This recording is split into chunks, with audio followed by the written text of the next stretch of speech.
नमस्कार, आप सभी का अपने इस यूट्यूब चैनल पर हार्दिक स्वागत एवं अभिनंदन है। मैं पॉलिटी अध्यापक संजय वर्मा। आज की क्लास में मैं जो आपके लिए पॉलिटी का प्रैक्टिस सेट लेकर के आया हूँ, ये जो टॉपिक इसमें जो है संविधान सभा से आपको प्रश्न देखने के लिए मिलेगा। यानी संविधान सभा से अब तक एग्जाम में जितने भी प्रकार के प्रश्न पूछे गए हैं या प्रश्न पूछे जा सकते हैं, उन सभी प्रश्नों को जो है यहाँ पर संग्रहित करने का प्रयास किया जाएगा। तो चलिए जो है इस क्लास को कंटिन्यू करते हैं। तो आप सभी जो है एक जो है कमेंट के माध्यम से आंसर को बताते चलेंगे। चलिए, जैसा कि आप सभी यहाँ पर पहला प्रश्न देख पा रहे हैं, आपसे पूछा जा रहा है कि भारत की संविधान सभा गठित करने का आधार क्या था। और यहाँ पर विकल्प दिया है भारतीय राष्ट्रीय कांग्रेस का प्रस्ताव, कैबिनेट मिशन प्लान 1946, भारतीय स्वतंत्रता अधिनियम 1947 और भारतीय डोमिनियन के प्रांतीय राज्य विधानमंडल के प्रस्ताव। ये चार विकल्प हैं। इन विकल्पों में से आप सभी को जो है राइट आंसर का चयन करना है। यदि हम बात करते हैं संविधान सभा की कि संविधान सभा होता क्या है, तो आप सभी ध्यान से पहले समझ लीजिए। देखिए, संविधान पर विचार विमर्श करने के लिए तथा संविधान को लागू करने के लिए जनता द्वारा चुने गए निकाय को संविधान सभा कहा जाता है। इस प्रकार से आप सभी ने यहाँ पर क्या देखा कि जनता द्वारा एक प्रकार से जो लोगों का समुदाय चुना गया है, उसी समुदाय को ही संविधान सभा कहा जाता है। और संविधान सभा को गठित करने का जो आधार था, तो आधार क्या था? कैबिनेट मिशन प्लान 1946 के आधार पर संविधान सभा का गठन किया गया था।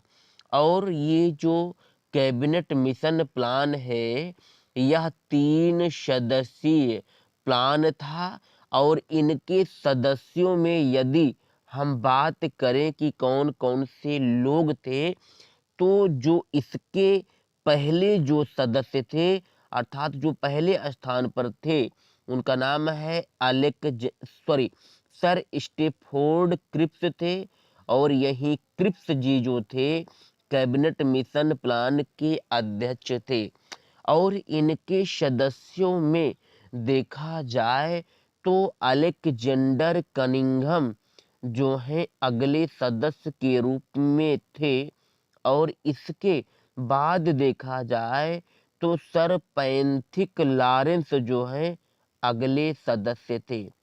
इस प्रकार से आप सभी ने देखा कि कैबिनेट मिशन प्लान योजना के आधार पर संविधान सभा को गठित किया गया। चलिए, अब हम दूसरे प्रश्न का मूल्यांकन करते हैं। इसी तरीके से आप सभी लोग आंसर को कमेंट करते चलेंगे। यदि किसी भी प्रकार के कोई डाउट है, तो आप जो है दिए गए नंबर पर संपर्क कर सकते हैं या कमेंट करके पूछ सकते हैं।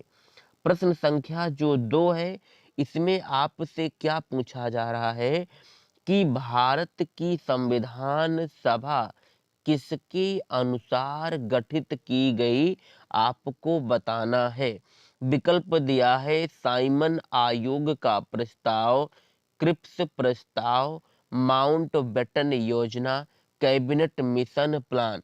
तो आप सभी लोग आंसर कमेंट करके बताएंगे कि राइट आंसर क्या होगा। चलिए, सबसे पहले हम देखते हैं कि संविधान सभा जो है, संविधान सभा का सबसे पहले जो है विचार कहाँ मिलता है, तो संविधान सभा का सर्वप्रथम जो है विचार कहाँ मिलता है, तो बाल गंगाधर तिलक के स्वराज विधेयक में सबसे पहले संविधान सभा का विचार जो है 1895 में मिलता है। और इसके बाद देखा जाए कि सबसे पहले मांग किसने किया था, तो कम्युनिस्ट नेता एम.एन. राय ने सबसे पहले जो है संविधान सभा की मांग की थी।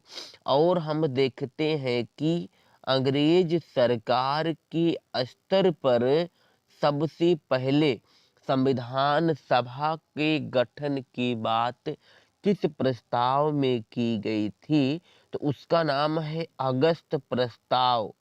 और ये जो अगस्त प्रस्ताव था, ये 8 अगस्त 1946 को गठित किया गया था। इस तरीके से आप सभी ने देखा कि इस प्रश्न का जो राइट आंसर होगा वह हो जाएगा कैबिनेट मिशन योजना 1946। चलिए अब हम अगले प्रश्न का इसी तरीके से मूल्यांकन करते हैं। जैसा कि आप सब यहाँ पर स्क्रीन में देख पा रहे हैं कि आपसे पूछा जा रहा है कि सन 1936 में भारतीय राष्ट्रीय कांग्रेस द्वारा संविधान सभा के गठन की मांग कहाँ पर हुए अधिवेशन में रखी गई थी। विकल्प दिया है कानपुर, मुंबई, और यहाँ पर 2 विकल्प और आपको देखने के लिए मिलेंगे। जैसा कि ये देखिए फैजपुर और लखनऊ दिया है। तो आप सभी को राइट आंसर का चयन करना है। तो यदि हम बात करते हैं कि जो है संविधान सभा के गठन की मांग जो है राष्ट्रीय कांग्रेस द्वारा कहाँ की गई थी, तो फैजपुर के अधिवेशन में की गई थी। अर्थात इस प्रश्न का जो है राइट आंसर सी हो जाएगा। और इसकी अध्यक्षता जो है पंडित जवाहरलाल नेहरू ने किया था। चलिए अब हम अगले प्रश्न का मूल्यांकन करते हैं कि अगले प्रश्न का जो है राइट आंसर क्या होगा। चलिए प्रश्न संख्या 4 में जैसा कि आप सब देख पा रहे हैं, आपसे पूछा जा रहा है कि न कैबिनेट मिशन योजना के अंतर्गत संविधान निर्मात्री परिषद में प्रत्येक प्रांत की आवंटित सदस्य संख्या निर्धारित करने के लिए एक प्रतिनिधि कितनी जनसंख्या के अनुपात में था, आप सभी को बताना है। तो यदि हम बात करते हैं कि संविधान जो सभा थी, संविधान सभा में जो एक प्रतिनिधि होता था, वह लगभग 10 लाख जनसंख्या का प्रतिनिधित्व करता था। अर्थात जो है आपका राइट आंसर बी हो जाएगा। अब हम इसी तरीके से अगले प्रश्न का मूल्यांकन करते हैं और आप लोग कमेंट के माध्यम से राइट आंसर का चयन करते चलेंगे। पूछा जा रहा है कि बी.आर. अम्बेडकर का संविधान सभा में निर्वाचन कहाँ से हुआ था। विकल्प दिया है पश्चिमी बंगाल से, मुंबई प्रेसिडेंसी से, तत्कालीन मध्य भारत से, पंजाब से। तो आप सभी को राइट आंसर का चयन करना है। बी.आर. अम्बेडकर जो थे ये प्रारूप समिति के अध्यक्ष थे और इसी प्रारूप समिति को ही ड्राफ्ट कमेटी कहा जाता है। और प्रारूप समिति का अध्यक्ष होने के कारण बी.आर. अम्बेडकर को फादर ऑफ कॉन्स्टिट्यूशन या कह सकते हैं कि संविधान का पिता तथा इन्हें जो है आधुनिक मनु के नाम से जाना जाता है। और बी आर अम्बेडकर को जो है के बी राव ने संविधान की जननी कहा था।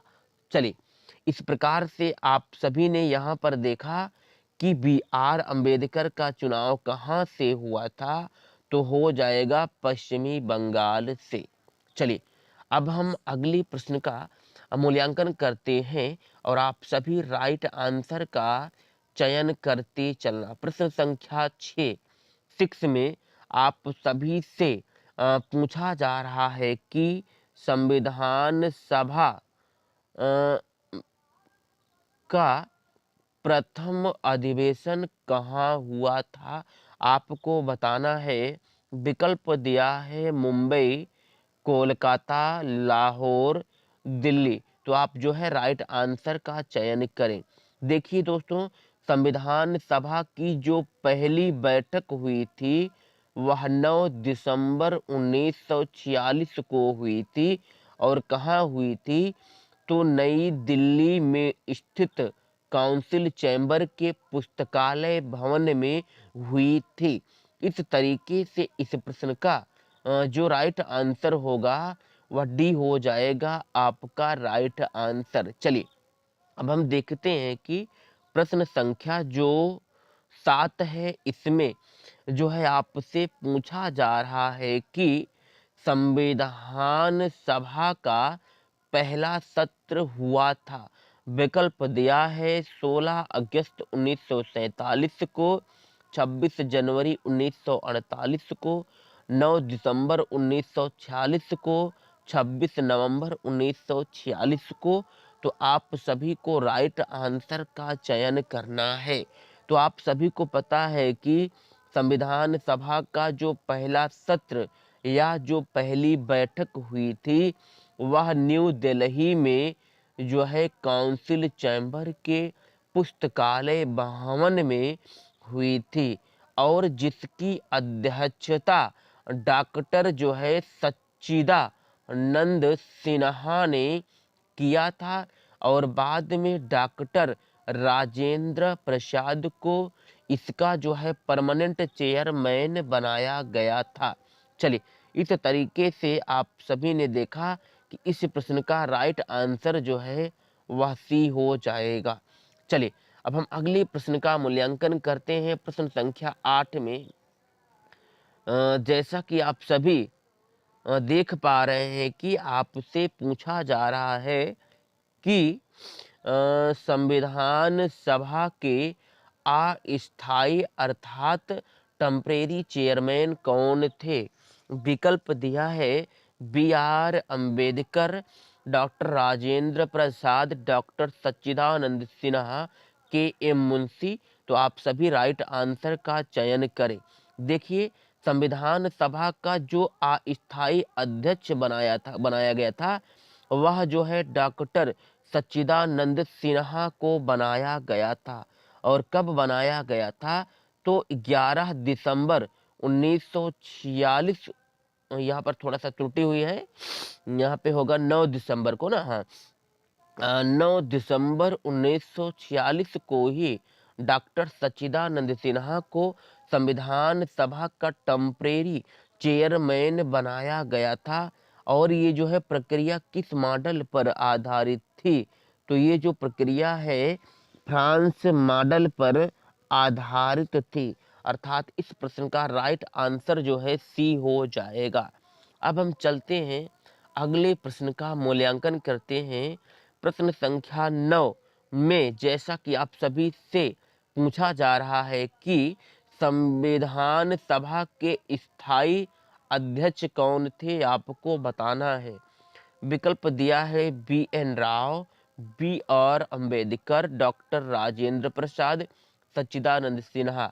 तो आपका जो है राइट आंसर चयन करना है। तो इस प्रश्न का जो राइट आंसर हो जाएगा वह हो जाएगा सी, जो है आपका राइट आंसर हो जाएगा। डॉक्टर सच्चिदानंद सिन्हा जो थे ये संविधान सभा के जो है स्थायी परमानेंट चेयरमैन थे।